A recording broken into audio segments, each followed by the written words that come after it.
Ladies and gentleman, boys and girls, आज फिल्मी beat आपको एक ऐसे शख्स से मिलाने वाला है जिनके काम को देख के ना सिर्फ लोगों ने तालियां बजाई हैं, सीटियां बजाई हैं और भर भर के उन्हें प्यार दिया है।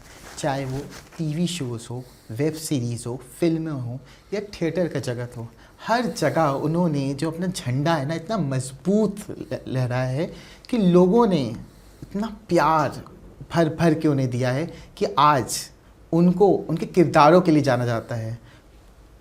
मैं आज अभिषेक रंजीत स्वागत करते हैं कुलदीप सरीन जी का। हेलो सर, कैसे हैं आप? हाय, मैं अच्छा हूँ। I hope you are doing well. कैसे हैं? दिल्ली में आपका स्वागत है। Thank you. तो सर, आपने फिल्में हो, वेब सीरीज़ हो, टीवी हो, हर जगह जैसे कि मैंने कहा है कि अपना जो झंडा है बहुत मजबूती से लहराया है। तो ये एक्टिंग की बात करिए, एक्टिंग का कीड़ा सबसे पहले कहाँ से शुरुआत हुई थी? ये होता है ना, बचपन में बोलते हैं कि एक्टिंग का कीड़ा कहाँ से लग गया तुम्हें, तो आपको कहाँ से लगा था? ग्वालियर और पिक्चरों से, पिक्चरें देखी है और लगा कि यही करना चाहिए। और वो जगह है ग्वालियर, जहाँ से मेरा जन्म है, जहाँ से मैं पैदा हुआ। कूट कूट के टैलेंट भरा हुआ है ग्वालियर में, क्योंकि बॉलीवुड हो चाहे हमारे सिनेमा हो, हर जगह ग्वालियर के, एमपी में स्पेशली अगर हम बात करें तो बोलते हैं ना एमपी गजब है। तो टैलेंट के मामले में एमपी बहुत ही गजब है, इज़न्ट इट सर? तो घर वालों का क्या रिएक्शन था जब आपने उन्हें बताया कि मुझे एक्टिंग एक्सप्लोर करना है? बिकॉज इंडिया में आज तक अगर आप देखेंगे एक स्टेबल प्रोफेशन को नहीं माना जाता एक्टिंग को। जैसे कि 9 to 5 जॉब होती है, एक परमानेंट सैलरी आ रही है, परमानेंट डेज आप जा रहे हो, छुट्टी है। एक्टिंग में एक जो होता है, आज काम है कल काम हुआ कि नहीं, कोई गारंटी नहीं है। और आपने जब स्टार्ट किया था तब तो और स्टेबल प्रोफेशन नहीं था, बिकॉज आप ग्वालियर हैं, ग्वालियर से आप दिल्ली गए, दिल्ली से बॉम्बे जो आपने सफ़र किया। तो माँ बाप का आपका क्या रिएक्शन था? माँ बाप का रिएक्शन, दिल्ली, ग्वालियर, बॉम्बे, आपने सबको इंक्लूड कर दिया। बस शौक़ था। मम्मी पापा ने कहा कि जो आपको करना है आप करिए, आप खुद समझदार हैं, आप अपनी लाइफ को खुद एक्सप्लोर करिए। सो मैं जर्नी थोड़ी पीछे से शुरू करना चाहूँगा। वो बात ये है कि हमारे घर के पास में ही ना एक एसएफएस ग्राउंड हुआ करता था, फौजियों का एक ग्राउंड था, आर्मी बटालियन वाले। उन लोगों को एवरी सैटरडे संडे फिल्में दिखाई जाती थी और हमारे पास इतने पैसे नहीं थे कि हम सिनेमा हॉल जाएं। छोटा मिडिल क्लास फैमिली है, तो प्रोजेक्टर के थ्रू उनको ना बीच में पर्दा लगा के, वाइट पर्दा, फौजियों को दिखाई जाते। तो आसपास के सराउंडिंग लोग भी इकट्ठे हो जाते थे, तो हम भी हो जाते थे, हम भी चले गए वहाँ पर। तो वहाँ से फिल्म का जो कीड़ा है वो वहाँ से लगा यार ये तो कमाल प्रोफेशन है, ये तो मज़ेदार है। और चूँकि आपने कहा ग्वालियर, वो भी एमपी, वहाँ तो कलाकार ही ज़्यादा निकलते हैं, पनपते हैं। और एक बता दूँ आपको, ग्वालियर सचमुच वो कला की नगरी है, क्योंकि तानसेन का नाम आपने सुना होगा, है ना? बिल्कुल सर। बेजू बावरा तानसेन, तो वो मकबरा वहीं पर ही है। तो एनीवे, सो फिर उसके बाद मैं 8वीं क्लास में था तो मैंने एक नाटक में काम किया। तो जब नाटक में काम किया तो लगा यार ये तो क्लैपिंग मिल रही है और मैं कर पा रहा हूँ, एक्सप्लोर कर रहा हूँ जो सिनेमा पे देखा वो। तो सिनेमा से प्यार हो गया और लगा कि एक्टिंग ही करनी है। अब एक्टिंग के प्रति 9th 10th 11th तक बहुत सीरियस रहा और ग्वालियर में एक्सप्लोर किया कि जहाँ ऑडिटोरियम है उसके अंदर नाटक होते हैं, तो शाम को नाटक देखने लगा। तो वहाँ पता लगा। और in between 9th 10th 11th के दौरान मुझे मालूम था कि अगर मुझे एक्टिंग को प्रोफेशन बनाना है, मैं बहुत छोटा बच्चा था, तो मुझे क्या करना पड़ा। तो पता लगा film and television institute Poona. तो पूना के बारे में मम्मी को बोला करता था, पापा को, मुझे पूना जाना है, पूना जाना है। वो भी हाँ सुना निकाल दिया, लेकिन मैं तो सीरियस था, पूना जाना है। तो जब मैं ग्वालियर में 11th में, तब हायर सेकेंडरी हुआ करता था, 12th नहीं, तो हायर सेकेंडरी, उसके बाद सीधा कॉलेज तक। तो मैंने तब पता किया कि यार ग्वालियर से 2 लोग हैं, पीयूष मिश्रा और रवि उपाध्याय, वो national school of drama Delhi में है। और एनएसडी यानी कि नेशनल स्कूल ऑफ ड्रामा में नसीर, ओमपुरी, अनुपम खेर, ये सारे दिग्गज लोग वहीं से निकले हुए। तो फिर मैंने मम्मी को कहा, मैंने पापा को कहा कि मैंने कहा पूना कैंसिल, अब ये दिल्ली में जाता हूँ। दिल्ली में मेरे मामा भी हैं, मौसियाँ भी हैं और मेरी सिस्टर भी है, तो ये यहाँ है, यहाँ तो मैं जा ही सकता हूँ ना, मैं एनएसडी में जाना है। और फर्स्ट ईयर में आ चुका था मैं, और फर्स्ट ईयर मेरा चल ही रहा था इन बिटवीन में 86 के अंदर। मैं दिल्ली आ गया NSD के चक्कर में। उसके बाद बॉम्बे पहुंचा, कैसे पहुंचा वो हम आगे। बिल्कुल। तो बातों ही बातों में आपने बताया था कि आपके जो पिताजी थे वो भी एक लेखक थे और आपकी मम्मी थी, आपके पिताजी थे वो भी गाना गाते थे। तो ये कोई आपको इन्फ्लुएंस किया, क्योंकि जो घर में इतना टैलेंट है, तो वॉज दिस ऑल्सो फैक्टर कि आपने डिसाइड किया कि नहीं मुझे इसमें एक्टिंग में रुचि बढ़ानी है, एक्टिंग में मुझे आगे कुछ करना है? इसीलिए शायद उनको लगा कि जैसे मेरे पिताजी अगर नगर निगम में काम करते थे, सो चूँकि वो भी गाते थे, लिखते थे, शायरी करते थे, और निदा फाजली एक बहुत बड़े शायर हैं, मेरे पिताजी के दोस्त थे, वो भी ग्वालियर से हैं। तो राम कुमार भ्रमर बहुत बड़े साहित्यकार हैं जिन्होंने महाभारत के ऊपर बहुत बड़े वॉल्यूम 12 वॉल्यूम लिखे हैं, वो मेरे पिताजी के दोस्त थे। तो मेरे पिताजी की संगत जो है सारी साहित्यिक लोगों के साथ, इन लोगों के साथ मेरे मम्मी भी गाती थी, पापा भी गा लेते थे। और पापा इवनिंग में हमको बैठ के क्या करते थे, रात को आते थे तो कहते थे आज तू गाना सुनाएगा, आज कोई भी फिल्मी गाना तू सुना। मेरे भाई को बोल तू मुकेश का सुना, मुकेश को सुना, तू किशोर कुमार सुना। तो इस तरीके से बहनें भी थी, तो महफिल लगती थी और शाम को गाते थे हम लोग। तो कहीं ना कहीं उनके अंदर एक कलाकार तो छुपा हुआ था। कला मम्मी भी गाती थी। तो इसलिए मैंने कहा जब मुझे इस लाइन में जाना है, तो उन्होंने इसका विरोध नहीं कहा, उन्होंने कहा कि अपनी लाइन खुद डिसाइड करो और गो, ऑल द बेस्ट, ऐसे करके उन्होंने मुझे आगे भेज दिया। तो दिल्ली की बात करें, दिल्ली दिल वालों की है, कैसा सफ़र रहा था आपका जब दिल्ली आए? आपने मुझे बातों में बताया था कि आप शाहजरा से जो NSD था, मंडी हाउस, वहाँ जाते थे। जैसे कि आजकल की जनरेशन है, कुछ नहीं होता, ओला कर लिया, उबर कर लिया, मेट्रो से चल लेंगे, कुछ नहीं, रैपिडो कर लिया। तब वो ऑप्शंस नहीं होते थे। आपको आप दिन भर जो मेहनत करते थे, उसके बाद जैसे कि आपने बताया था 8 से 4 आपने टाइम फिक्स कर रखा था, 4 बजे के बाद आपको रिहर्सल करनी थी। इसकी जो कहानी है इसके बारे में बताइए। उसका ये था कि देखो, आपने रैपिडो और ओला, उबर, ये सारी मेट्रो सबकी बात की, तब बस थी, ऑटो थे, है ना, रिक्शा भी थे, बट आपके पास पैसे होने चाहिए। पैसे नहीं थे, क्योंकि मैं दिल्ली में हूँ, और दिल्ली में हूँ इनिशियली मेरे फादर ने मुझे तकरीबन 8 महीने तक 8 साल कह सकते हो आप, साल भर तक पैसे भेजे। और उनको भी शायद पता था या नहीं था, मुझे मालूम है कि कुछ समय के बाद मैंने उनसे पैसे मंगाने बंद कर दिए थे। क्योंकि दिल्ली आकर जब मैंने देखा, दिल्ली सचमुच बड़ा शहर है, यहाँ हर आदमी काम कर रहा है, हर आदमी अपने, क्योंकि ज़रूरतें ज़्यादा हैं यहाँ पर लोगों की ना, टेलीविज़न है, छोटी जगहों में तो फादर कमा रहे हैं, जो कमा के लाते हैं उसमें 7, 8, 9, 10 बहन भाइयों का जुगाड़, खाना पीना, एजुकेशन सब हो जाता है। लेकिन बड़े शहरों में बहुत मुश्किल है। तो बड़े शहरों में मैंने देखा, मुझे बड़ा, मैं थोड़ी सी बात ले जाना नहीं चाहता, लेकिन मुझे बात में बात निकल रही है तो मैं बोल रहा हूँ। मुझे बहुत सरप्राइजिंग था लगा, एक बार मैंने 13 साल की लड़की एक बस के अंदर देखी, उसने हाथ में बैग टांगा हुआ था, वो दृश्य मुझे आज भी याद है। तो मैंने उस लड़की से पूछा, मैंने कहा कहाँ जा रही हो? कह रही जॉब पे। 13 साल की बच्ची। तो मैंने कहा जॉब पे कहाँ? कहती दरियागंज। तो मैंने कहा उम्र कितनी है? बोले 13 साल। तो वहाँ से लगा कि हर आदमी यहाँ काम कर रहा है, क्योंकि लोगों की ज़रूरतें ज़्यादा है। तो वो लड़की सुबह 7 बजे जा रही थी। तो फिर मैंने भी, कब मुझे पता नहीं, मुझे याद नहीं आता, तो मुझे लगा कि मुझे भी मम्मी पापा से, मतलब कब तक पैसे मंगाऊंगा, तो मुझे एक्टिंग में काम करना है ना, मुझे एक्टिंग सीखनी है, करना है, उसको प्रोफेशन बनाना है, तो ये मेरी चीज़ है ना यार। तो मुझे उसके लिए कुछ अपना काम करना पड़ेगा। तो उसके लिए फिर मैं फर्नीचर कंपनी में भी मैंने काम किया, सिगरेट कंपनी में as a supervisor, casual supervisor, सेल्समैनों के पीछे पीछे मैं पूरी मार्केट उनके साइकिल के पीछे घुमा करता था। मैं होर्डिंग, जो एडवर्टाइजिंग कंपनी है, होर्डिंग सेलवेल एडवर्टाइजिंग कंपनी, तो मैं उसके अंदर, दिल्ली में परमिशन नहीं है आप दिन में होर्डिंग्स जाकर लगाएं, लोगों के छतों पे होते थे, आरटीओ पे होर्डिंग लगाना है, तो परमिशन नहीं है आप अंदर जा सकते हो। तो मेरा मैनेजर मुझे बोल देता था कि कुलदीप जी आप शाम को इनको लेके रात 12 बजे आईटीओ पे आओ, आईटीओ पे वो होर्डिंग लगाना है, ये आपकी ड्यूटी है। तो मैं अपने सारे वर्कर को लेके होर्डिंग लगवा रहा हूँ। मैं बीच में शुरुआती दौर में जो क्या बोलते हैं उसको,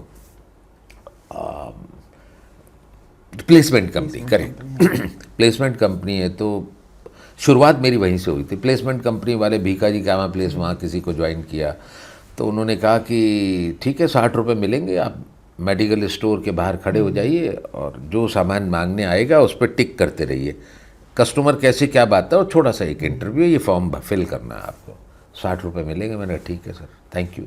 तो 60 रुपये मिलेंगे मेरे लिए बहुत बड़ी बात है, तो मैं ये सब करता रहा।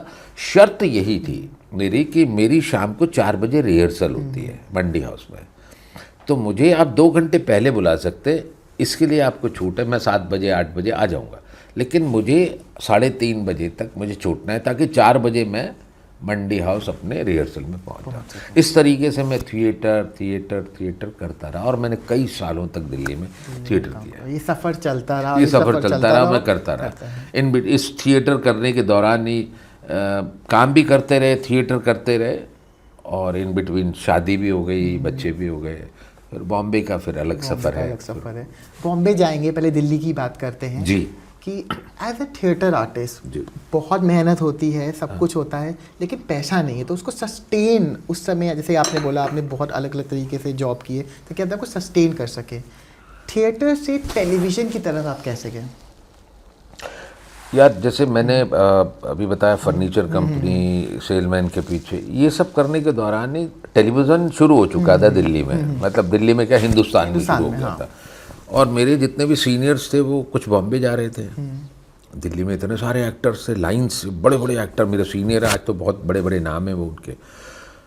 तो अब वो मेन लीड में कर रहे हैं, तो अब मैं उनसे कह देता था, सर फलाने भाई, नाम नहीं लूँगा, कि मेरे लिए बात कर लो, मैं पीछे ही खड़ा हो जाऊँगा, कुछ पैसे मिल जाएंगे।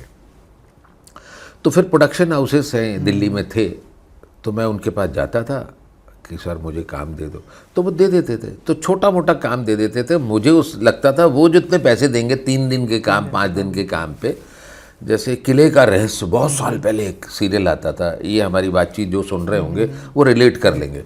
तो किले का रहस्य और फ़िक्र तौस भी एक बहुत बड़े शायर हुए, व्यंग्यकार हुए, उनके ऊपर एक सीरियल था मॉर्निंग में चाय के वक्त 15 मिनट का, उसमें काम किया। मधुलिका जी एक प्रोड्यूसर हुआ करती थी साकेत में, तो बस वो जो पैसे मिल जाते थे 300-400-500 रुपये, उससे मेरा मतलब कह लो आपकी 20 दिन 15 दिन मेरे निकल जाते थे। तो टीवी के दर्शन, मतलब टीवी पे आ गया था मैं दिल्ली से ही, मतलब उसी दौर में मैंने बहुत सारे छोटे काम दिल्ली में रहते हुए किए। बॉम्बे तो बाद में गया, पैसे भी मिला, अनुभव मिला। हाँ, अनुभव तो मिला सिनेमा में वो। तो मुंबई की तरफ चलते हैं जी। आजकल जैसे मैंने आपसे बात किया था, कास्टिंग एजेंट जो है आजकल वो डिसाइड करते हैं इस फिल्म में या इस प्रोजेक्ट में कौन रहेगा, तो लोग शो रील्स बनाते हैं, अपने कास्टिंग टेप्स भेजते हैं। उस समय ऐसा नहीं था। आज अगर मैं चाहूँ तो मैं इंस्टाग्राम पे एक रील बना सकता हूँ, चाहे वो डांसिंग रील हो या मैं कोई एक्टिंग कर रहा हूँ, मैं वो भेज सकता हूँ, टैग कर सकता हूँ किसी XYZ। उस समय ऐसा नहीं था, और उस समय शायद इतना आसान भी नहीं था प्रोडक्शन हाउस तक डायरेक्ट पहुँचना। वो सफ़र के बारे में अगर आप बताएंगे, कैसे आपने आपका पहला जो प्रोडक्शन हाउस जिसको आपने अप्रोच किया, क्या रिजेक्शन मिला, उसके बारे में कुछ बताइए आपसे। यार इतना मैं वैसे नहीं बता पाऊँ, मतलब थिएटर कर रहे हैं, मुझे पता लगा फला आदमी काम कर रहा है, उसके बाद चले गए। अब कपूर साहब हैं जिन्होंने फौजी सीरियल बनाया था, या लेक टंडन साहब हैं जिनका वो एक सीरियल आता था, उसमें भी शाहरुख साहब ने काम किया था।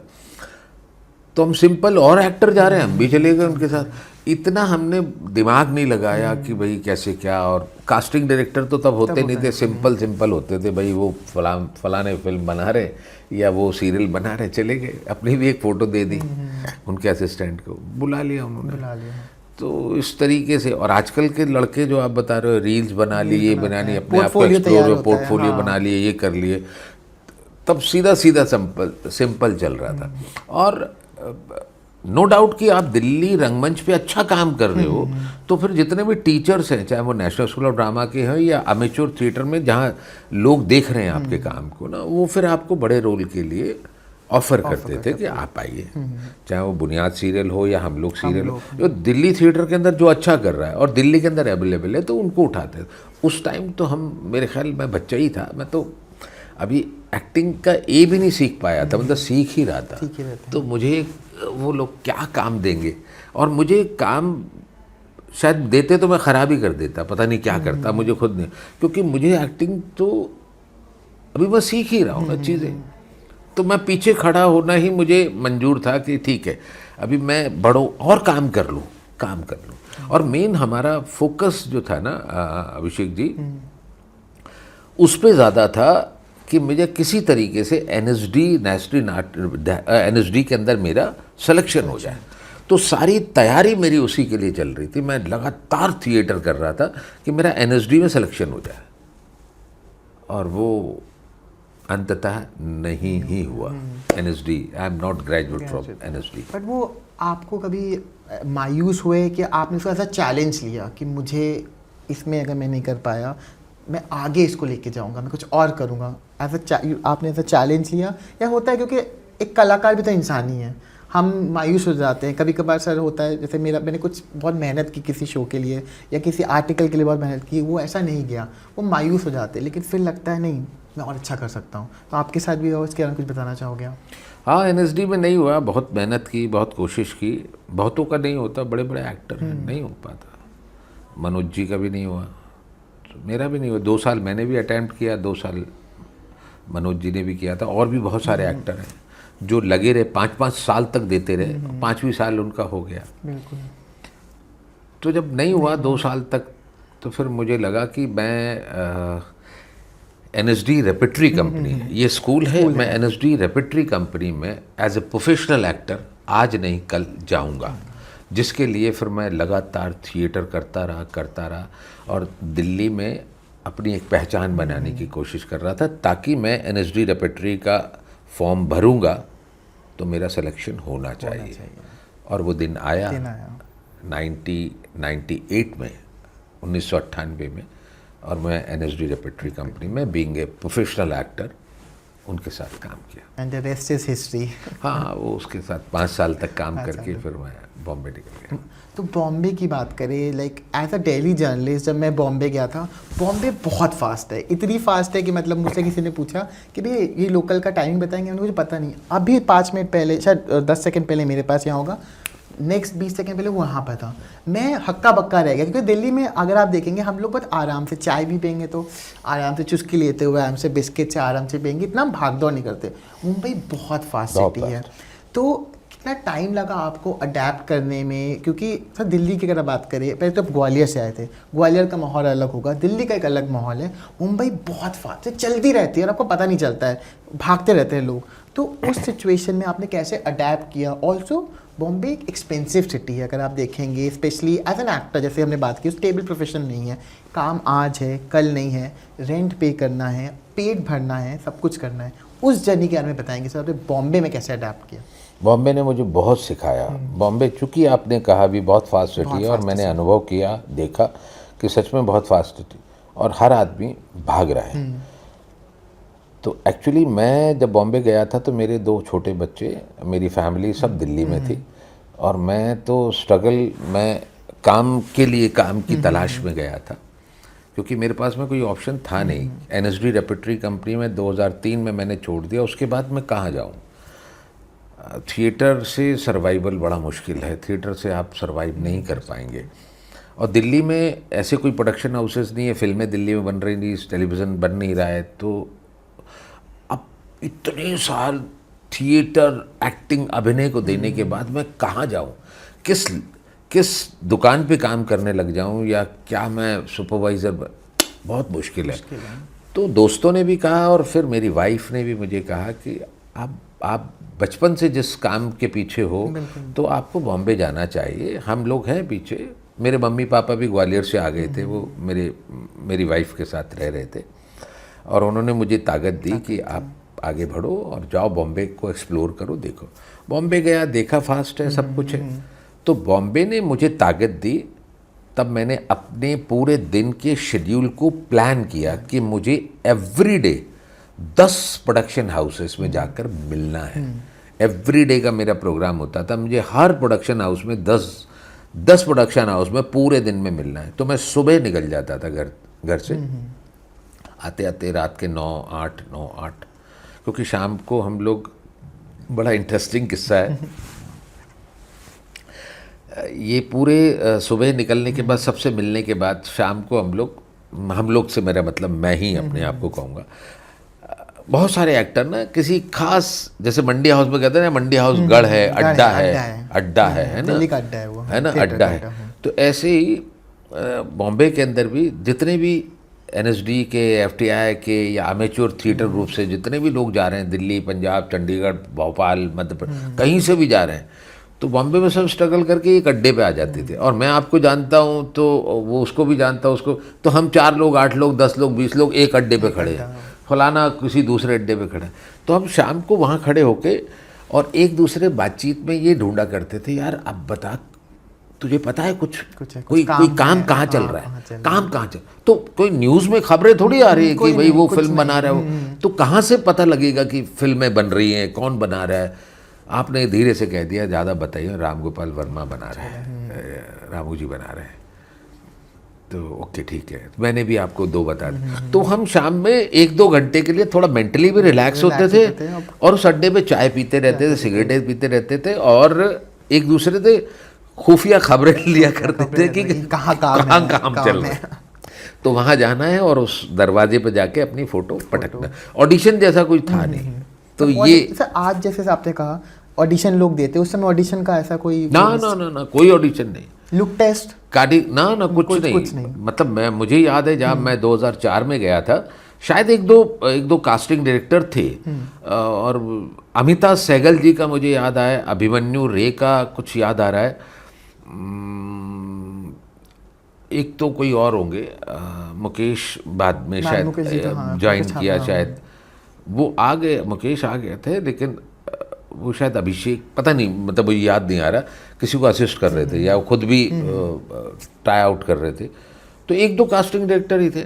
अमिताभ सहगल हैं, वो कुछ अंग्रेज़ी बाहर के प्रोजेक्ट्स वगैरह करते थे। हम तो सीधा प्रोडक्शन हाउसेस में जाते थे और प्रोडक्शन हाउस में जाके, हाँ भैया आप फिल्म बना रहे, राम गोपाल वर्मा जी बना रहे, वहाँ दे आए, धर्मा प्रोडक्शन ये आए, अपनी फ़ोटो वहाँ दे आए। इस तरीके से सब ने किया, हमने किया। उसके पीछे, फ़ोटो के पीछे लिख दिया करते थे, ये हमारा बायोडाटा है, ये एज है, ये है, और फ़ोटो पसंद आई, बुला लो उसको, बातचीत करते थे और रोल दे देते थे। ऐसे होता है। तो सर काम की बात करें, जो एक आर्टिस्ट होता है, स्पेशली थिएटर आर्टिस्ट, वो बहुत सारे एक्सपीरियंस लेके आता है, चाहे वो फिल्मों में आए, चाहे वेब सीरीज़ में आए या टेलीविज़न पे आए। वो थिएटर का एक्सपीरियंस आपका कितना हेल्प किया सर, आपने जब इसमें फिल्मों में आपने कदम रखा? बहुत, मतलब ये थिएटर का ही एक्सपीरियंस है जो हम डिफरेंट रोल को प्ले कर पाते हैं, वर्सटाइल एक्टर के रूप में। आज ये कर रहे हैं, एक वो कर रहे हैं, और फिर जब आप एक्टिंग की बेसिक ट्रेनिंग जब लेते हैं, मैं तो दिल्ली में कई सालों तक अमेच्योर थिएटर से लेकर प्रोफेशनल थिएटर तक, प्रोफेशनल रेपर्टरीज तक में काम किया। तो वो पूरा ग्रेजुअली जो प्रोसेस है, उस सारे को सीखने का मौका मिला। तो अपने रोल को, अपने कैरेक्टर को कैसे डिज़ाइन करना है, तो उसका पूरा एक प्रोसेस होता है ना। बहुत सारी वर्कशॉप्स वगैरह में हमारे को ये सब चीज़ें समझने का मौका मिलता है। इसीलिए मैं सारे एक्टर से बोलता हूँ कि एक्टिंग की बेसिक ट्रेनिंग लेके आपको बॉम्बे जाना चाहिए। खैर एनीवे, तो ये प्रोसेस था, उस प्रोसेस से हम बॉम्बे में काम, किसी भी रोल को करने की तैयारी किया करते थे और बस।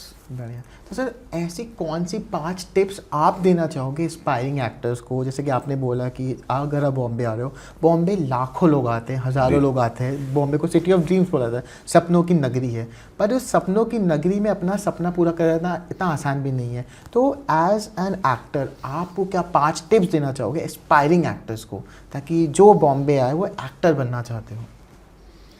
भाई सबसे पहले कोई भी एक्टर अगर इंडस्ट्री में आना चाहता है तो सबसे पहले तो है कि वो सीख कर आए।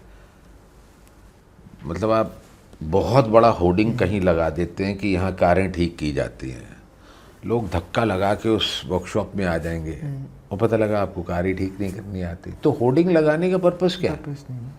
बड़ा होर्डिंग लगा, आप कह रहे हो कि मैं एक्टर, आपको एक्टिंग ही नहीं आती, तो एक्टर लगा देना या एक्ट्रेस लगा देना से कुछ नहीं होने वाला, क्योंकि अमिताभ बच्चन साहब भी एक्टर ही हैं और आप लगा रहे हो कि आप भी एक्टर हो, डेजिग्नेशन में तो कोई फ़र्क ही नहीं हो रहा है ना, लेकिन वो एक्टर हैं, उन्होंने काम किया, उन्होंने साधा है, अभिनय को साधा है, तो आपको कम से कम एक्टिंग होती क्या चीज़ है, भला क्या है उसको समझ के आओ, उसकी बेसिक ट्रेनिंग लेकर आओ।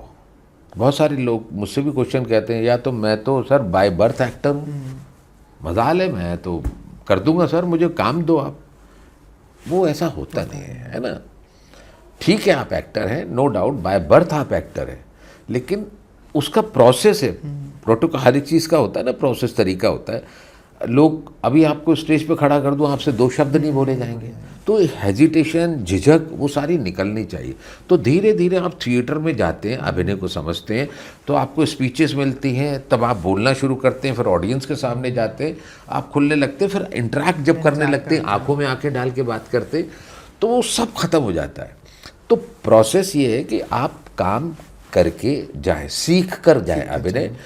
और दूसरा है, कामयाब होने के लिए सिंसियरिटी, पंचुअलिटी एंड डेडिकेशन, ये मंत्र है, इस मंत्र का जाप करते रहना चाहिए, आपको ज़रूर कामयाबी मिलेगी। आज नहीं कल, कल नहीं परसों, नसीब बहुत है, बट आपको काम मिलेगा। आपको सिंसियर होना बहुत ज़रूरी है, सिंसियरिटी, पंचुअलिटी एंड डेडिकेशन। नहीं, आपसे बात करते करते मुझे दिल्ली यूनिवर्सिटी के डेज याद आ गए, जब मुझे अभी भी याद है, पहला दिन था, हम लोग नुक्कड़ नाटक करते थे, अभिनय था महाराजा जगत कॉलेज का जो, अच्छा, हाँ, तो उसमें उन्होंने पेज से आवाज़ निकालना बोला था, वो सिखाते हैं, वो कैसे वो करते हैं, और वॉइस मॉड्यूलेशन सिखाया था। एक हफ्ता सर मेरा इतना ख़राब रहा था, बट धीरे धीरे आप वो सीखते हो, और मुझे अभी भी याद है, इसके थ्रू हुआ था 2015 में लाइफ का शायद पहला, इंटर्नशिप की बातें करो, पहला अमाउंट जो मिला था, एक नुक्कड़ नाटक में हमने पार्टिसिपेट करे, पॉलिटिकल पार्टीज़ के लिए, दिल्ली के इलेक्शन थे, तो तब नुक्कड़ में जाके करना, और मैं एक नाम नहीं लूँगा, लेकिन एक चीफ मिनिस्टर बना था, और इतने सारे लोगों को देख के मैं डायलॉग भूल गया। तो उसके बाद से, और सब मुझे देख रहे थे, लेकिन जो अंदर से कॉन्फिडेंस आता है कि नहीं करना है। आपके साथ सर कभी ऐसा मोमेंट हुआ है कि कभी स्टेज फियर अगर आपका रहा हो, आपने उसको कैसे ओवरकम किया हो? नहीं, क्योंकि हमने वो प्रोसेस सीखा है, हाँ, हमारे साथ हुआ है, क्योंकि हमें मालूम है, क्योंकि आप भी एक्टिंग सीख रहे हो, मैं भी एक्टिंग सीख रहा हूँ, मेरे साथ 3 लड़कियाँ, हम सब लोग एक्टिंग सीख रहे हैं। 86 में मैंने 365 दिन का 1 साल का एक एक्टिंग कोर्स है, जब ग्वालियर से दिल्ली आया था NSD के चक्कर में, तो मैंने 1 साल का एक्टिंग कोर्स, दिल्ली की रिनॉर्ड ग्रुप है संभव आर्ट ग्रुप, वहाँ से मैंने एक्टिंग की ट्रेनिंग ली थी। तो जब हमें सीन वर्क कराया जाता था, तो 3-4 एक्टर हैं, आप भी तो एक्सप्लोर कर रहे हैं, तो आपसे क्या शर्माना, डर, भय, तो ये मेरे ही दोस्त बैठे हुए हैं, इंटरेक्ट कर रहे हैं, तो वहाँ से खुलना शुरू हुए। तो धीरे धीरे फिर नाटक में काम कर रहे हैं, स्टेज पे गए, तो तब तक वो झिझक खत्म हो गई थी, तो वो फियर, वो नहीं, आप तो मतलब you are a born performer. So performance की बात करें, आपने बहुत अच्छी अच्छी फिल्मों में मेमोरेबल कैरेक्टर, जो बोलते हैं ना, शानदार अभिनय किया है।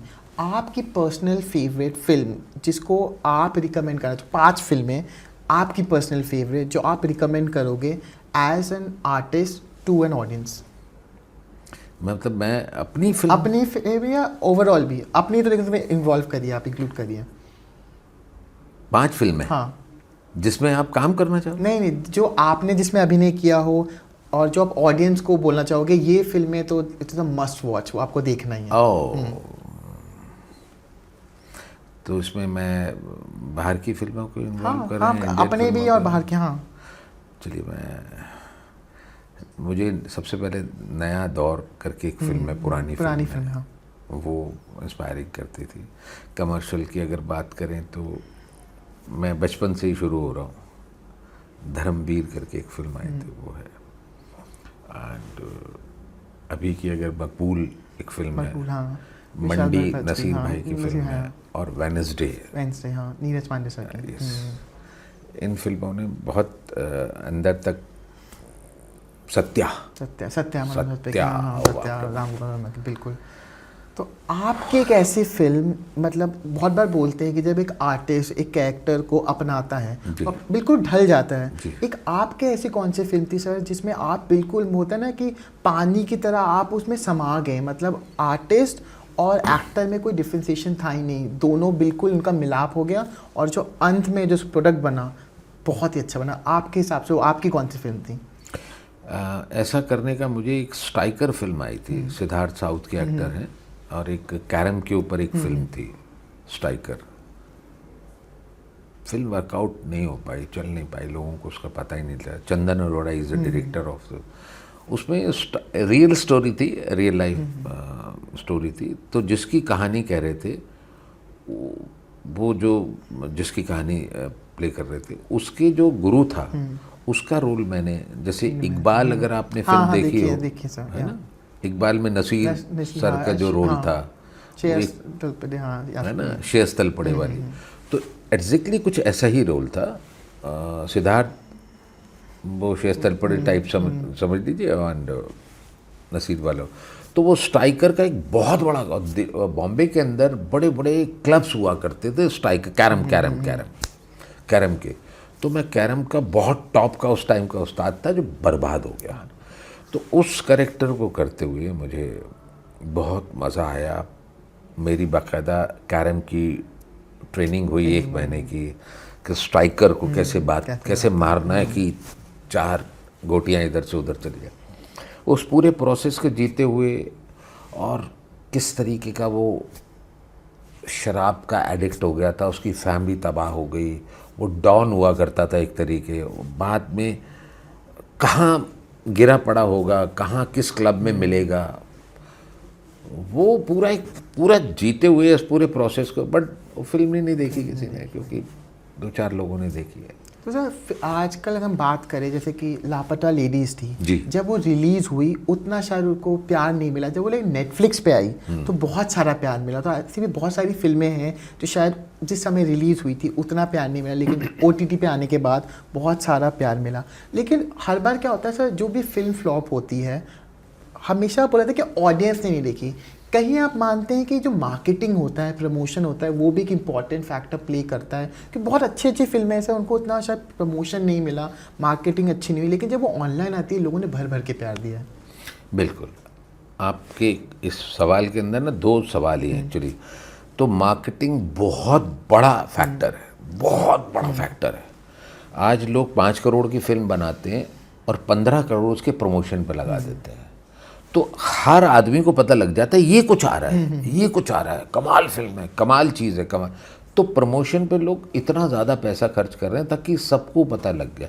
कोई भी मीडियम ऐसा नहीं है जिस पे उसकी चर्चा ना हो रही हो। तो हर आदमी को पता, कोई भी प्रोडक्ट है एडवर्टाइजमेंट का, अगर बार बार आप गाते रहोगे तो दिमाग में वो घर कर जाएगा, पता लग जाएगा। तो ये तो है ही है। दूसरा, आपने इसी में एक आपने सवाल किया था कि जब हमारा पैंडेमिक आया ना, जब कोरोना का टाइम आया, लोग घर बैठ गए, ऑफिसेज बंद, सब चीज़ें बंद, घर बैठ गए। तो एक नई दुनिया इस वक्त आ गई। तो वहाँ पर OTT का जो जन्म हुआ, जिस तरीके से OTT ने जिस तरीके से लोगों को घर में बिठा के बढ़िया एंटरटेनमेंट दिया, उसके अंदर भी कैटेगरीज हो गई कि ये किस कैटेगरी में, ये किस कैटेगरी में, ये किस कैटेगरी में। और वहाँ पर आपको फ्री ऑफ कॉस्ट आपको फिल्में देखने को मिल रही हैं। तो लोग सिनेमा हॉल जाना बंद हो गया था, लगभग बंद कर दिया था लोगों ने, और घर पे एंटरटेनमेंट मिल रहा है और लोग पूरा फैमिली देख रही है। तो वो जो टूटा ना, वो अभी तक सिनेमा से जुड़ ही नहीं पा रहा कि सिनेमा हॉल में जाके आप देख पाए। तो आपने लापता लेडी की कहा कि वो जो प्यार वहाँ नहीं मिला, वो प्यार उनको OTT पे मिला। तो जाहिर सी बात है, आप क्या है कि आप यहाँ बैठे हो, आप दिल्ली के एक कोने में बैठे हो, दिल्ली के दूसरे कोने में आप जॉब करने जा रहे हो, कान में लीड लगाई और आप पूरी पिक्चर देखते हुए निकल गए और 2 घंटे बाद आप उतर गए, क्योंकि 2 घंटे का ट्रैवल है। OTT हो तो यहाँ अवेलेबल हो गया ना, सब चीज़ मुट्ठी में आ गई ना अब तो सिनेमा हॉल जाने का लोगों को लगा कि नहीं। लेकिन आज भी बहुत सारे लोग हैं जो कहते हैं नहीं, सिनेमा हॉल में ही देखेंगे, फर्स्ट डे फर्स्ट शो देखना है। यस, तो फ़र्क तो पड़ा है, इससे इनकार नहीं कर सकते। और एडवर्टीजमेंट का, ऐड का फ़र्क पड़ता है, जो आप कह रहे थे कि प्रमोशन। बिल्कुल। दिल्ली की बात करें, आपका दिल्ली से एक अलग नाता है जी। दिल्ली क्राइम की बात करें, like one of the most well made and gruelling, मतलब जिसको देख के शायद रोंगटे खड़े हो जाएंगे। आसान नहीं होता है ऐसे प्रोजेक्ट का पार्ट होना, तो आपके लिए कितना मुश्किल था या आसान था एज एन आर्टिस्ट उस कैरेक्टर में भी जाना और अंदर के गुस्से को भी रोकना सर, बिकॉज सेंसिटिव इशू पे डेली क्राइम बेस्ड है दोनों सीज़न। एज एन आर्टिस्ट कितना चैलेंजिंग था आपके लिए, और आपने गुस्से को, आक्रोश एज ए इंसान आपने कैसे रोका? बिकॉज अल्टीमेटली जो आप गुस्सा और आक्रोश दिखाए थे वो स्क्रीन पर रिफ्लेक्ट होता। दिल्ली क्राइम मेरे लिए सच में बहुत चैलेंजिंग था, बहुत चैलेंजिंग था, और मुझे मालूम नहीं था कि ये रोल मेरे हिस्से में आने वाला है। थैंक यू गॉड, क्योंकि दिल्ली क्राइम फर्स्ट ने झंडे गाड़ दिए थे, वो आपका वर्ड था ना, झंडे गाड़ दिए थे। वो सचमुच दिल्ली, और दिल्ली क्राइम फर्स्ट ने मेरे पे बहुत बड़ा इम्पैक्ट छोड़ा था, क्योंकि दिल्ली क्राइम को मैंने भी बहुत प्यार दिया था, लव दिया था, और मैंने उस सीरीज़ को 3 बार देखा था, इस पूरी सीरीज़ को। इतनी खूबसूरत, इतनी बेहतरीन, और एक से एक एक्टर की परफॉर्मेंसेस, सब कुछ रियल। चूँकि मैंने, चलिए आप अब हम इसी पे बात करते हैं। सो अब दिल्ली क्राइम 2 सीज़न बन रहा है, उसके लिए हज़ारों लोग ऑडिशन दे रहे हैं। उसमें से ईश्वर ने मेरे हाथ में वो एक रोल दिया, वो बहुत चैलेंजिंग रोल। अब वो फिक्स सेटअप है, फिक्स लोग हैं, आप बाहर के आउटसाइडर एक तरीके से इस स्टोरी में एंटर कर रहे हो।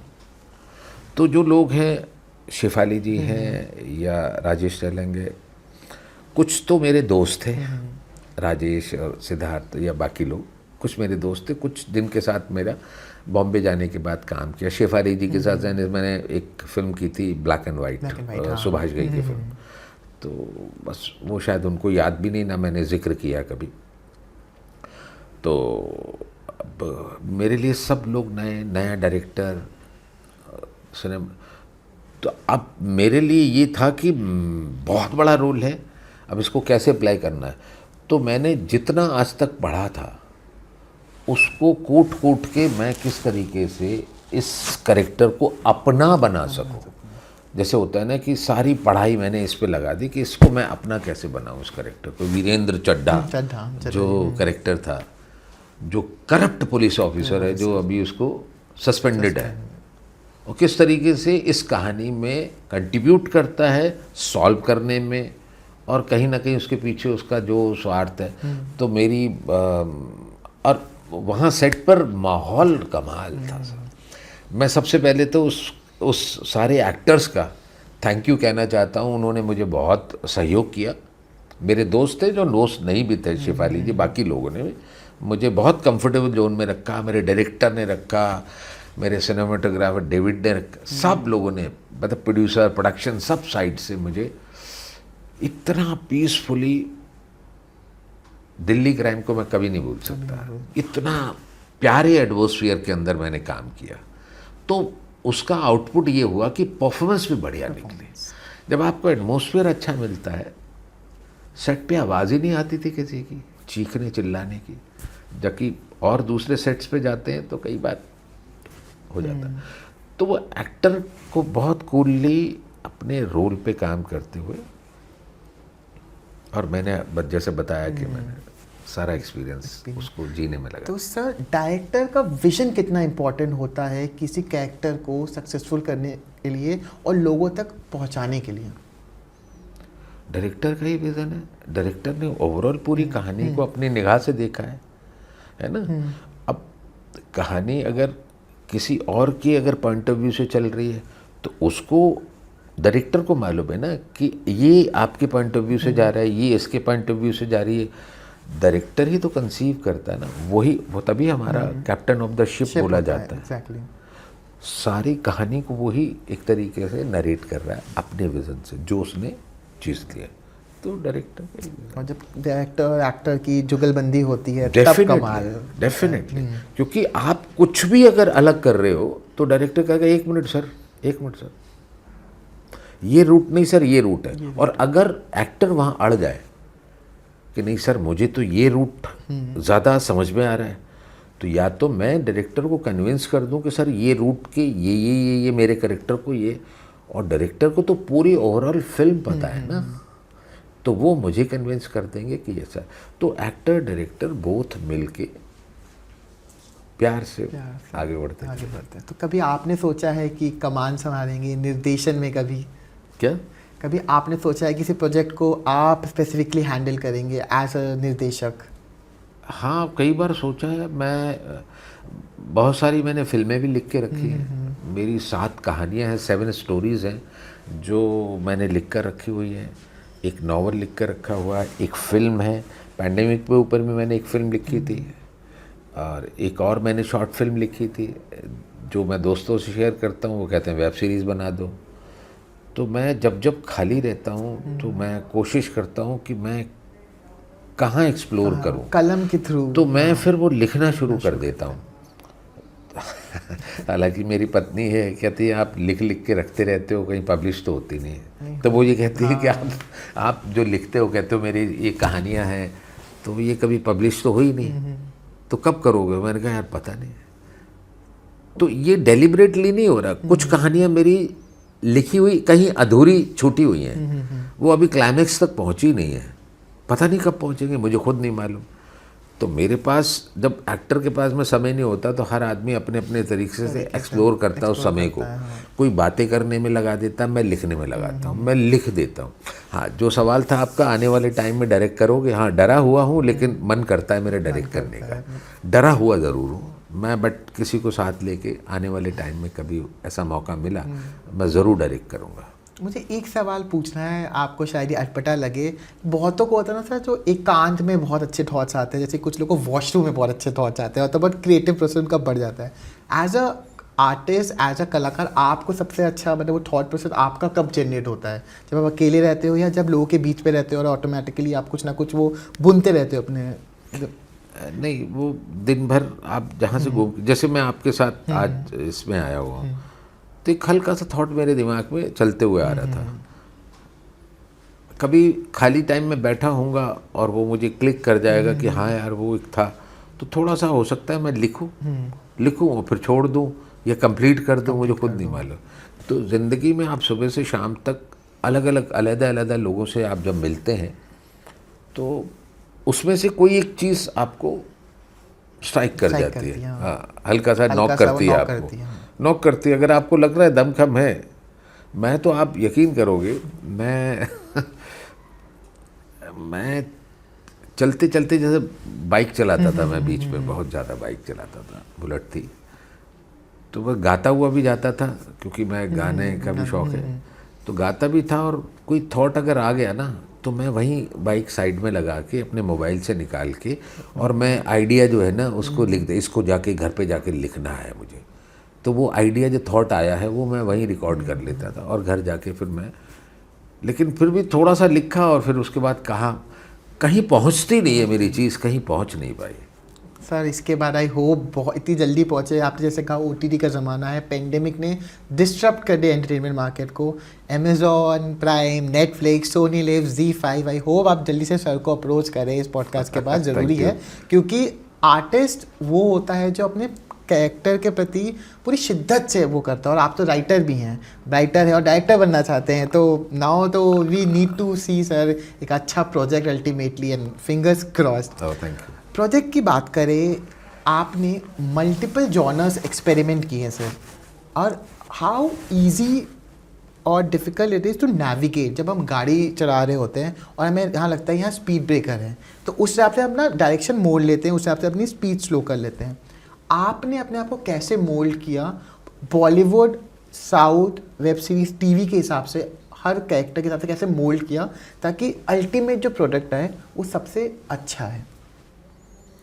मतलब टीवी की भी बात कर रहे हैं आप, और सबकी सिनेमा की बात है, तो मैंने कैसे, यस, मैंने सारे प्लेटफॉर्म पे काम किया है, बट टीवी छोड़े हुए काफ़ी साल हो गए मुझे, मैं टीवी नहीं कर रहा हूँ। तो टीवी पे काम करने का मतलब है कि आपको बहुत फास्ट होना पड़ेगा, बहुत, क्योंकि वहाँ टाइम नहीं है। शाम को episode, yes, cut to cut है, शाम को एपिसोड जमा होना है, और डायरेक्टर के ऊपर भी तलवार लटकी हुई है, प्रोड्यूसर, ईपी सब खड़े हुए हैं कि फटाफट फटाफट करो। अब मुझे 15 लाइन की एक स्पीच मिली हुई है, मैंने याद भी कर ली उसको, और मैं कर रहा हूँ और मैं कहीं रुक गया, तो उन्होंने कहा कट, चलो सर आगे से आगे करते हैं, आगे करते हैं। मैंने क्या आगे करते हैं कि नहीं सर नेक्स्ट, जहाँ तक मिल गया ना वो अब आगे चलते हैं। अरे मैंने कहा वो फ्लो नहीं आएगा, सुर वो जहाँ कहाँ छोड़ा था, नहीं सर आ जाएगा, सर आगे बढ़ो। तो आगे बढ़ो तो मुझे बड़ा सरप्राइजिंग सा लगा। मैंने सर एक मौका दे दो सर, एक बार पूरा फ्लो में आ जाए। चलो ओके, चलो कोई नहीं, कर लेते हैं, चलो लगाओ भाई लगाओ एक्शन। और फिर मैं उस प्रेशर में आके कि सही करूँगा, मैंने फिर गलत कर दिया, मैं फिर लाइन भूल गया या फंबल हो गया। तो उनके साथ मिल गया सर, मिल गया, 12 लाइनें हैं, 6 मिल गई सर, 6 आगे चलो क्यों एपिसोड भी जमा करना है।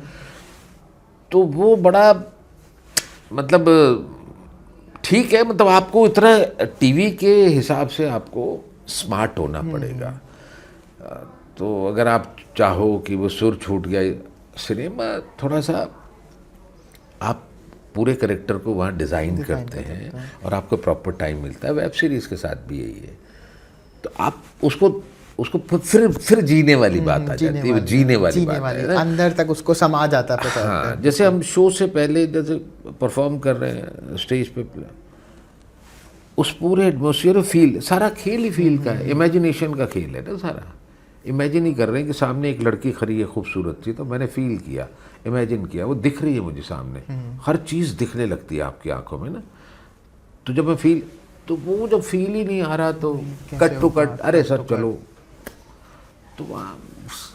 तो मैंने हर फील अच्छा काम मुझे वही सिनेमा और वेब शोज में है, जहाँ तसल्ली से तो तसल्ली की बात करें, वेब सिनेमा हॉलीवुड में एक कल्चर है कि एक्टर्स रिहर्स करते हैं पहले, एक हफ्ता, 1.5 हफ्ता, 2 हफ्ता रिहर्स करते हैं और तब जाके शूट करते हैं। इंडिया में वो कॉन्सेप्ट अभी है ही नहीं। आपको लगता है ये बहुत इम्पैक्ट करता है? बिकॉज अल्टीमेटली मैं आपसे इसलिए सवाल पूछ रहा हूँ, आज जिसके हाथ में भी फ़ोन है सर, वो क्रिटिक समझता है अपने आप को कि मैंने कुछ देख लिया, मैं इस पर वीडियो बना लूँगा, मैं क्रिटिक कर दूँगा। और अब पीपल जो, अगर हमें ऑडियंस स्मार्ट हो चुकी है, पहले था कि आप कुछ भी दिखा देते थे, वो देख लेते थे। अब क्या है, 2 मिनट में अगर मुझे पसंद आया तभी मैं इतनी बड़ी फिल्म देखूँगा, तभी वेब सीरीज़ देखूँगा। तो आपको लगता है इंडिया में specially in terms of acting, direction, production changes लाने चाहिए, ताकि जो, because we are not only making content for just India के लिए नहीं बना रहे। अब जब नेटफ्लिक्स की बात करें, अमेज़ॉन, वो वर्ल्ड वाइड वो हो रहा है। इस पे आप क्या बोलना चाहेंगे? नहीं, वो रिहर्सल वाली आपने जो बात की कि पहले बाहर बाकायदा 20-20, 25-25 एक महीना वो रिहर्सल होती है ना, वो ज़रूरी है, वो ज़रूरी। और ऐसा नहीं है कि ये सिर्फ बाहर फॉरेन में ये सब चीज़ें हैं, यहाँ इंडिया में भी है।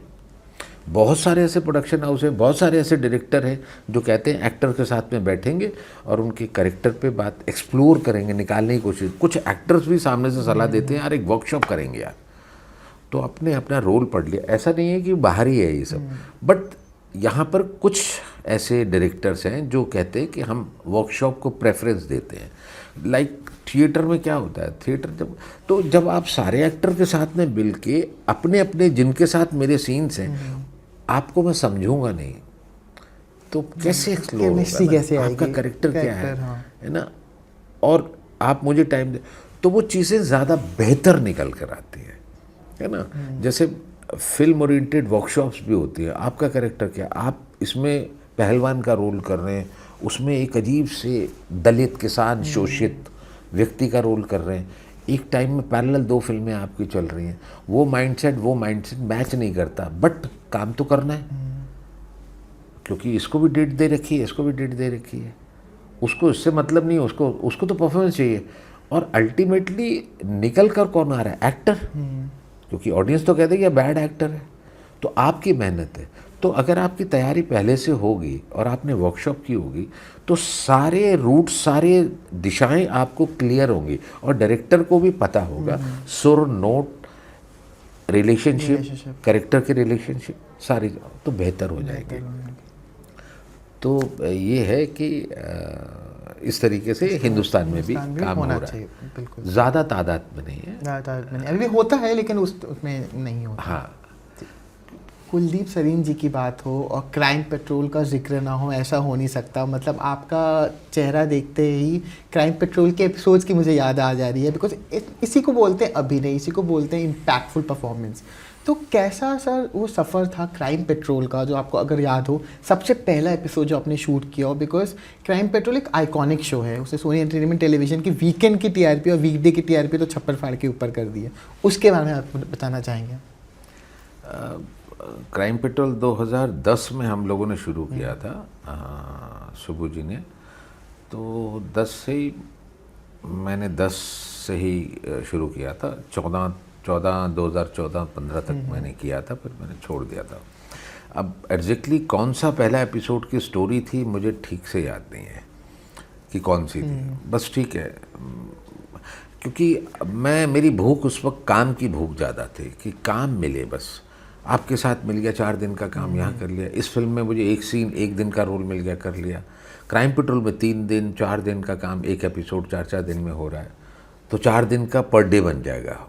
फोकस वो है स्टोरी की। लेकिन क्राइम पेट्रोल इतना कमाल सी रहा, क्योंकि ट्रू स्टोरीज थी, जो सॉल्व की हुई स्टोरीज थी और बहुत नेचुरल थी। और उसमें स्टार कास्ट, जो कास्टिंग जो थी वो हो अद्भुत। मैं इनफैक्ट मैं खुद उसमें प्ले करता था।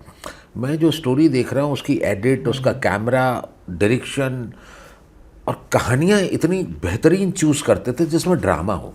तो ड्रामा वाली कहानियाँ तो बहुत सारी हुई, इतनी सारी कहानियाँ जिसको पुलिस ने सॉल्व किया हुआ है, और पुलिस की एक बेहतरीन छवि निकल कर आती थी। और सच बात है कि ये सारे के सारे केस किए तो पुलिस ने ही सॉल्व है ना अल्टीमेटली, तो क्रेडिट तो जाना चाहिए उनको।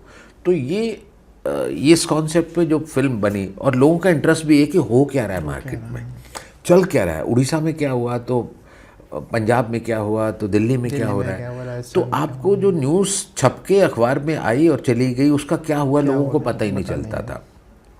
उसमें से ड्रामेटिक कहानी इसको उठा के इसको शूट करके प्रेजेंटेबल बना के दर्शकों के सामने लाते, तो दर्शक उससे जुड़ पाया क्योंकि ये ट्रू स्टोरीज है।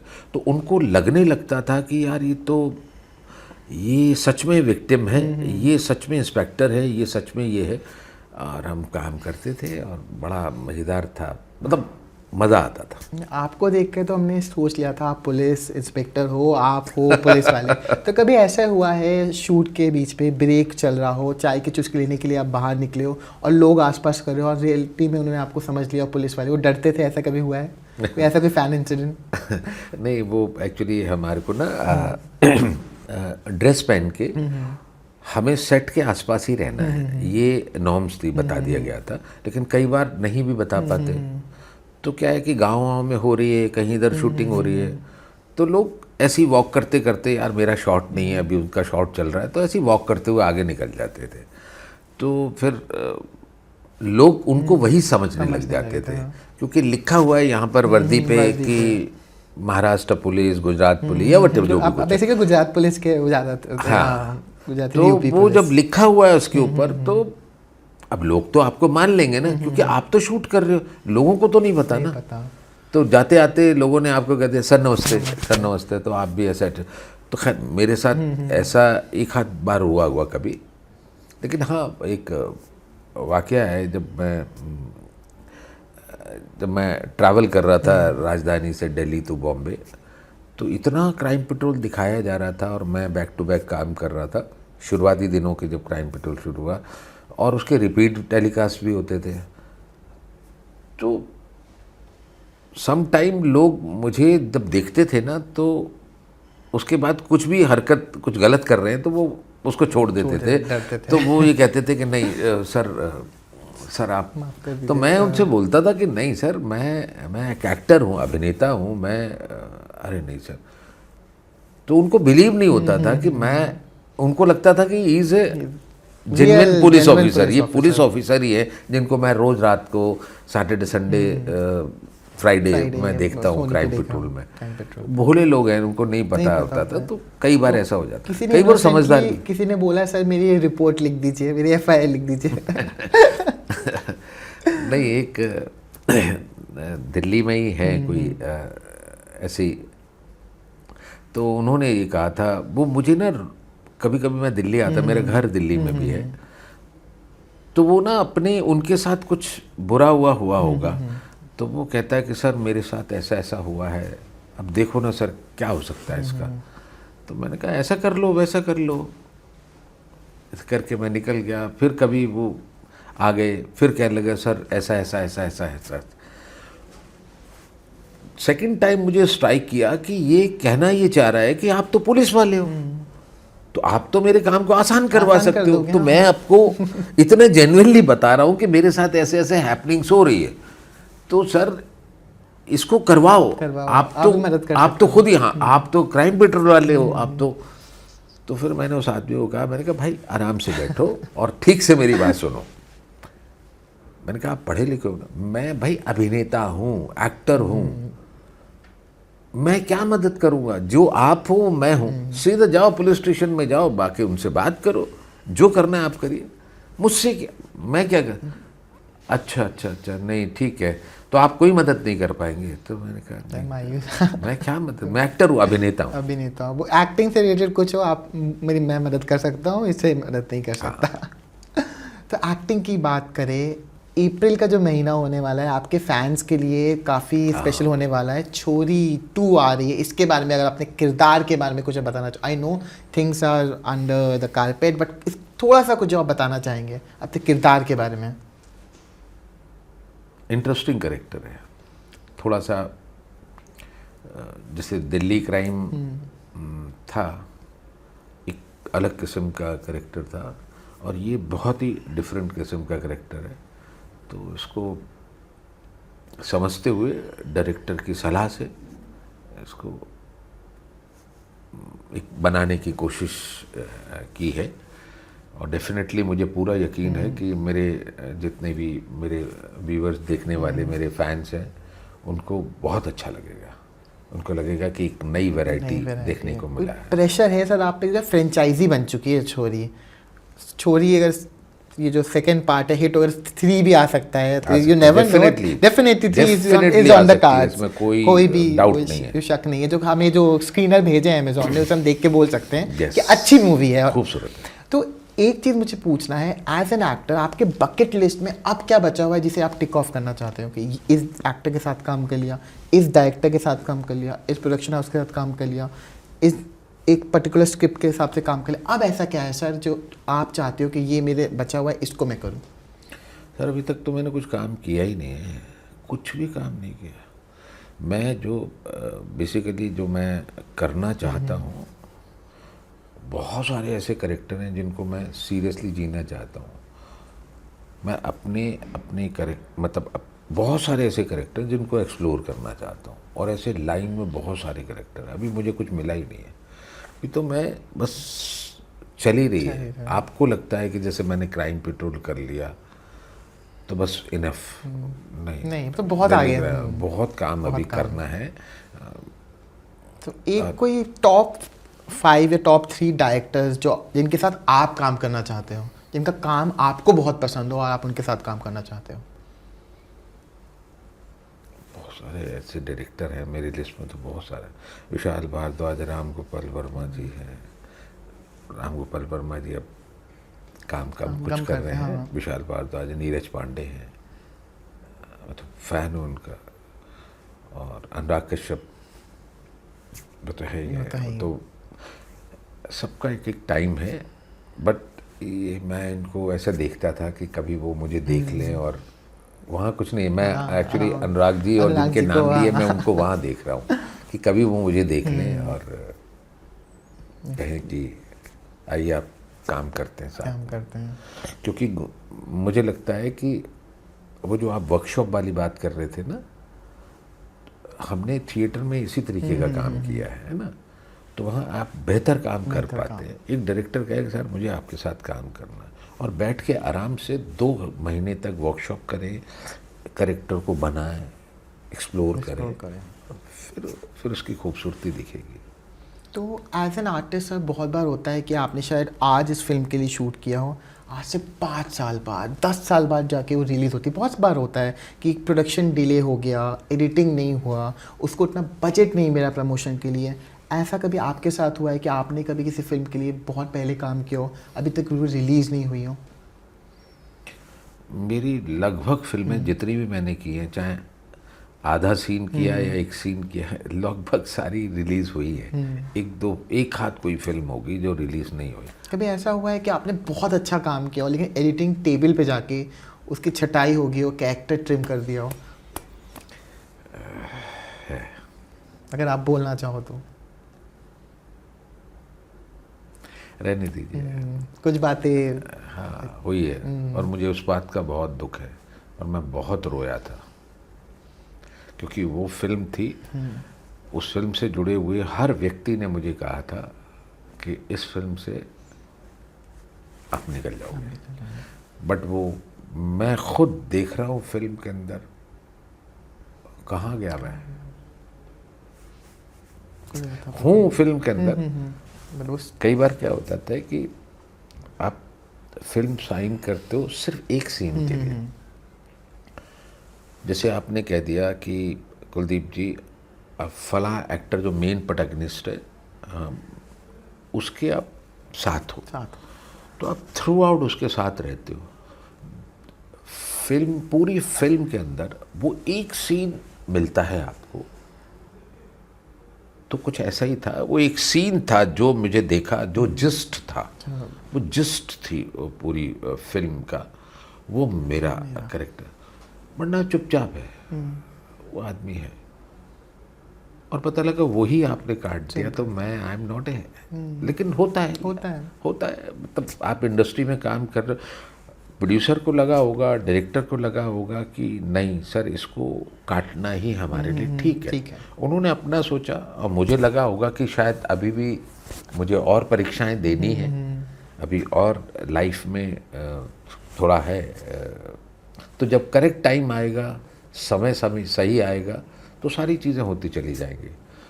लेकिन आंसू तो निकल ही जाते हैं ना। तो उस वक्त फिल्म देखी थी तो मुझे, क्योंकि मैं तो एडिट भी, डबिंग भी कराया था।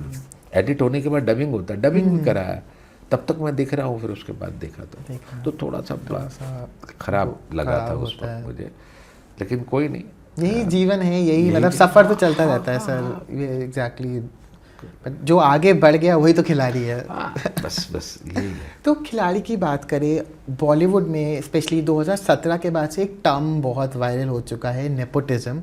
नेपोटिज्म साउथ में भी है, लेकिन बॉलीवुड का जो है वो ज़्यादा चर्चा में रहता है कि, और आजकल अगर हम देखें बहुत सारे स्टार किड्स आए हैं, लेकिन जो ऑडियंस ने, स्पेशली अगर ऑडियंस की बात करें, ऑडियंस ने बस एक पॉइंट रखा है कि वो तैयार होके नहीं आए हैं। जब कोई क्रिकेट के फील्ड में बैटिंग करने जाता है, वो भी बैटिंग और बॉलिंग की प्रैक्टिस करके जाता है। कोई डॉक्टर हो, वो भी 5 साल MBBS करता है, फिर उसकी प्रैक्टिस करता है, उसके बाद वो करता है। आपको लगता है कहीं ये नेपोटिज्म इम्पैक्ट कर रहा है बॉलीवुड को? क्योंकि साउथ सिनेमा में भी है, ऐसा नहीं है कि साउथ इज ऑल्सो है नेपोटिज्म भर के, वंशवाद, परिवारवाद वहाँ पर भी है, पॉलिटिक्स में भी है, लेकिन बॉलीवुड का जो नेपोटिज्म है वो हमेशा मतलब सुर्खियों में रहता है। इस पर आपका क्या ओपिनियन है, स्पेशली आज के स्टार किड्स जो शायद उतनी मेहनत करके नहीं आ रहे, वो स्टार बनना चाहते हैं, एक्टर नहीं बनना चाहते? ये आप श्योर हो कि वो मेहनत करके नहीं आते? सर प्रोडक्ट नहीं नजर आता बहुत, ऑडियंस के हिसाब से बात करूँ तो। बात सवाल ये है, आपने कहा डॉक्टर भी मेहनत करके आता है, क्रिकेटर भी मेहनत करके। जब आप स्पेसिफिक अंडरलाइन कर रहे हो तो आपको पता है कि जो स्टार किड्स अगर आ रहा है तो वो मेहनत करके या कहीं से ट्रेनिंग लेके नहीं आ रहा। आप श्योर हो? बहुत बार रिफ्लेक्ट होता है सर ऑन कैमरा। अगर स्क्रीन पे आपको लग रहा है कि ऐसे ही लॉन्च हो गया, इसने कुछ ट्रेनिंग नहीं ली, ऐसा नहीं होता है सर। सब लोग काम, ट्रेनिंग कहीं ना कहीं से लेकर आ रहे हैं। और आजकल की दौर की अगर बात आप कर रहे हो तो सब लोग कहाँ, किसके साथ, किस इंस्टीट्यूट में पढ़ाई कर रहे हैं तो आपको नहीं मालूम है। अब चीज़ें नहीं हो पा रही हैं, रिफ्लेक्ट नहीं कर पा रहा, आप उसकी बात कर रहे हैं, हिट नहीं हो पा रही, मज़ा नहीं आ रहा, तो ठीक है, नहीं आ रहा तो नहीं आ रहा। तो बहुत सारे अच्छे लोगों की, जो इतने एक्सपीरियंस लोग हैं, उनकी फिल्म भी वर्क नहीं करती, मज़ा नहीं आता ऑडियंस को। तो उससे ये साबित तो नहीं होता ना कि वो मेहनत करके नहीं आता। और सवाल जो नेपोटिज्म की आप बात कर रहे हो, मुझे लगता है कि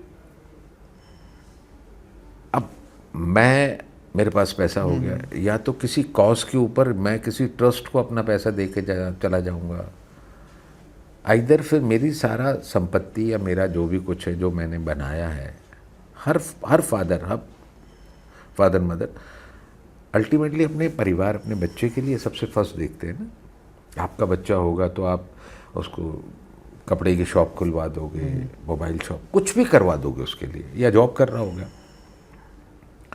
तो अगर किसी का बच्चा स्टार का बच्चा अगर है, वो एक्टिंग करना चाहता है, उसमें गुनाह क्या है? और उसके फादर हो गए, उसके लिए पैसा लगा के फिल्म बना रहे हैं, तो उसमें मुझे लगता नहीं है कि इसमें कोई वो है। बाकी एक्टर भी तो पैरेलली चल रहे हैं ना। आप चाहे थिएटर से कहो या कहीं से कहो, जो बहुत मेहनत करके लगा हुआ है, लगे रहो, आपका टाइम आएगा तो आप भी बन जाओगे। उससे कंपेयर करके आप अपनी तुलना क्यों कर रहे हो? आप अपनी चलते रहो उस रूट के ऊपर। ऐसे बहुत सारे एग्जाम्पल हैं, अब मैं नाम नहीं लूँगा, आपके इर्द गिर्द ही है और हाईलाइट है। उनका कोई फिल्मी बैकग्राउंड नहीं था, तो उन्होंने प्रूफ किया ना। एक नहीं, पूरी लिस्ट है लंबी चौड़ी। उस सब लोगों और सबको मौका मिला, और वही प्रोड्यूसर डायरेक्टर्स है जिन्होंने उनको काम दिया, बड़े रोल्स में दिया। तो अगर मुझे लगता है कि मेरे पास कुछ पैसे हैं और मैं अपने बेटे को लॉन्च कर सकता हूँ या बेटी को लॉन्च कर सकता हूँ, तो मुझे पूरा अधिकार है। अब वो रिफ्लेक्ट नहीं हो पाया, ऑडियंस को कैच नहीं कर पाया, तो ठीक है, फेलियर है ना, ठीक है। तो मतलब एज ऑडियंस को कितने मौके देने चाहिए एक एक्टर को अपना? नहीं, हम तय करने वाले कुछ नहीं। ऑडियंस से अल्टीमेटली क्या होता है, ऑडियंस के हाथ में देखो ना यार, मत देखो ना फिल्म। किसी ने कहा थोड़ी, वो इनवाइट थोड़ी ना कर रहे हैं कि आप मेरे बच्चे की फिल्म आई है आप देखो, कोई एग्रीमेंट थोड़ी ना है। आपको देखना है देखो, नहीं देखना है मत देखिए। बट आप उनको ये नहीं कह सकते कि सर आप उनको अपने बच्चों को लेके फिल्म मत बनाओ। नहीं सर, मुझे तो लगता है ऑडियंस को इस चीज़ से बिल्कुल प्रॉब्लम नहीं है कि स्टार किड है एंड ऑल। ऑडियंस को ये है कि एक तो ऑन माई फेस जो प्रमोशन होता है या मार्केटिंग होती है, वो ऑन माई फेस नहीं होनी चाहिए।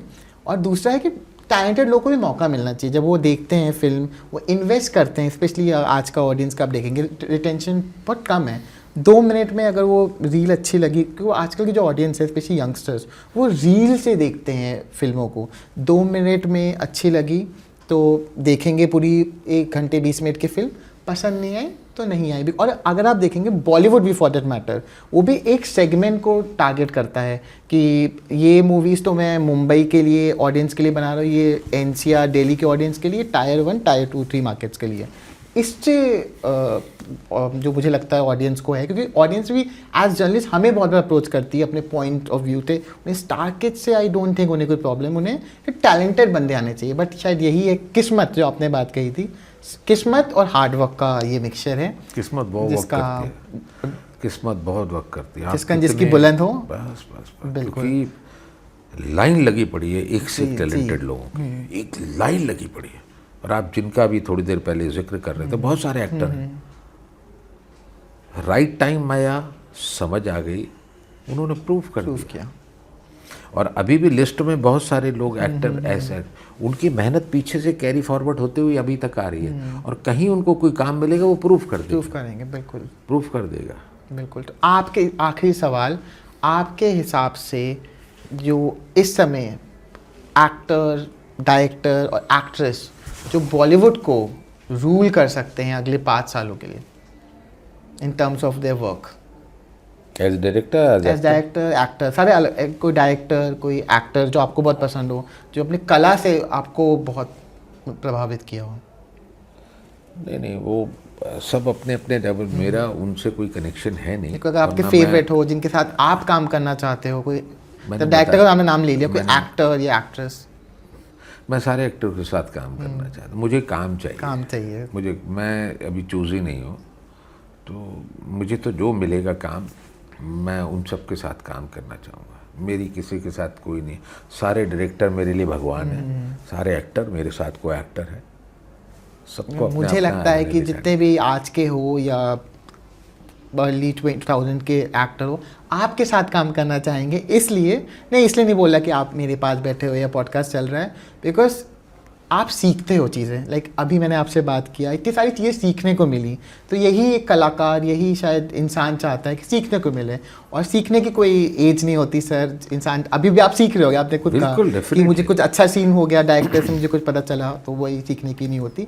इससे पहले हम ये पॉडकास्ट ख़त्म करें, आपका पर्सनल फेवरेट डायलॉग जो आपने किसी भी प्रोजेक्ट में किया और आपके दिल के बहुत करीब हो, उससे आप एंड करना चाहते। तराक ताक ताक ताक। आपको गेस करना है ये जो कुलदीप जी ने अभी जो ये किया है, कौन से प्रोजेक्ट का है। कमेंट सेक्शन में हमें बताना ना भूले। और Amazon प्राइम वीडियो पे इनकी अपकमिंग प्रोजेक्ट छोरी 2 आ रही है, ढेर सारा प्यार दीजिए, और इनके जो इंस्टाग्राम है उसको फ्लड कर दीजिए, उसमें ऐसे आंधी तूफान आ जाना चाहिए। अपने कमेंट्स के थ्रू उन्हें बताइए, है ना। एक्टर को जब कमेंट फीडबैक मिलता है वही सबसे बड़ी चीज़ है। तो please do support good actors, and it's also a request to the production houses। देखिए इतने उम्दा कलाकार हमारे बीच में बैठे हुए हैं। मुंबई प्लीज़, दिल्ली में तो उन्होंने वो कर दिया, मुंबई में भी करके रखा है, सर ने बोला झंडे गाड़ के रखे हैं। Please contact him and give him good projects. And sir जब आपका जो अपकमिंग प्रोजेक्ट हो जाएगा, जो आप एज अ डायरेक्टर वो करोगे, तब मैं आपको याद दिलाऊंगा कि आपने मेरे पॉडकास्ट में बोला है। Sending all the energy to the universe, and I wish you all the best. Thank you so much. Thank you.